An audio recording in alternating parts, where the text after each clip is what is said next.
Assalamu alaikum warahmatullah. Ni ne naku Misbahu ya Musa MYG daga nan garin Gwada taskar wasanni TV. Yau mun zo muku da cikakkun labarin abin da yake faruwa da Vinicius game da zargin da ake ma Vinicius. Cikakken bayani kan zargin da ake wa Vinicius wanda ka iya sa a dakatar da shi ƙwallon ƙafa na tsawon shekaru 2 idan har zargin da ake mai ya tabbata. Idan har kwamitin ladabtarwa na hukumar ƙwallon ƙafa ta duniya wato FIFA ta gano Vinicius Jr. da laifi kan zargin da ake masa na sanya hannun jari a ƙungiyoyin ƙwallon ƙafa da dama, za a iya dakatar da shi na sama da shekaru 2 ma. Vinicius Jr. ɗin dai ya zuba hannun jarinsa ne a kamfanonuwa da dama wanda mahaifinsa da wakilinsa ma'ana agent ɗin shi Zacchino Sporo suke gudanarwa. Zuba hannun jari a ƙungiyoyi da dama domin muradin kai yayin da kake tsaka da wasanni a ƙungiyoyinka haramun ne a ƙwallon ƙafa. Ana zargin Vinicius Jr. da sanya hannun jari a ƙungiyar Atlantic Club da ke buga gasa a Brazil Serie B da Albaca da ke buga gasa a Portugal Serie B, wanda hakan kuma ya saɓawa dokar FIFA da kuma ƙwallon ƙafar Spaniya RFEF. Waɗannan dokoki sun haramta wa 'yan wasa da ke buga wasa daga mallakar wasu ƙwararrun ƙungiyoyin ƙwallon ƙafa domin ƙauracewa matsalar muradin kai.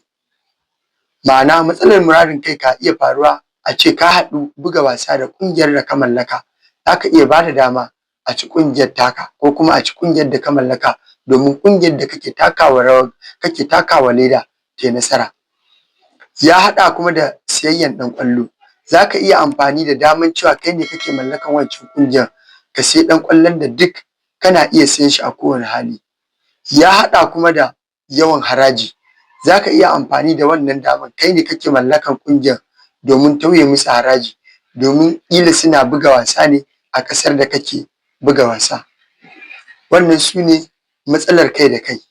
Matsalar ta fara ne daga ƙungiyar Atlantic Club inda kamfanin da ke da alaƙa da Vinicius ya karɓa dukkan wasu ayyuka na gudanarwa da daga ƙungiyar bayan da aka sayar da dukkan wasu hannun jari na ƙungiyar. Hukuncin dai da ake ganin Vinicius zai iya fuskanta, za a iya cin shi tara da kuma umurtansa ya sayar da hannun jarin da duk wanda ya siya, sannan kuma za a iya dakatar da shi na tsawon shekara 2 daga barin buga ƙwallon ƙafa idan har FIFA ta gano shi da hannu dumu-dumu a cikin zargin da ake mai, in ji jaridar Marca. Mu dai daga nan taskar wasanni TV muna wa Vinicius Jr. fatan nasara domin kada a same shi da hannu dumu-dumu a wannan zargi da ake mai, domin yana ɗaya daga cikin mafiya kyawun ƙwararrun 'yan ƙwallon ƙafa da ke taka rawar gani a nahiyar Turai a wannan lokacin. Har yau dai kamar kullum ni ne naku Misbahu ya Musa MYG Gwada daga nan taskar wasanni TV. A koda yaushe ku riƙa mana subscribe, ku riƙa like, ku riƙa yin share ba don komai ba don mu samu ƙwarin gwiwan kawo muku ingantattun labarai. Taskar wasanni TV farin cikin ku abin alfaharin mu.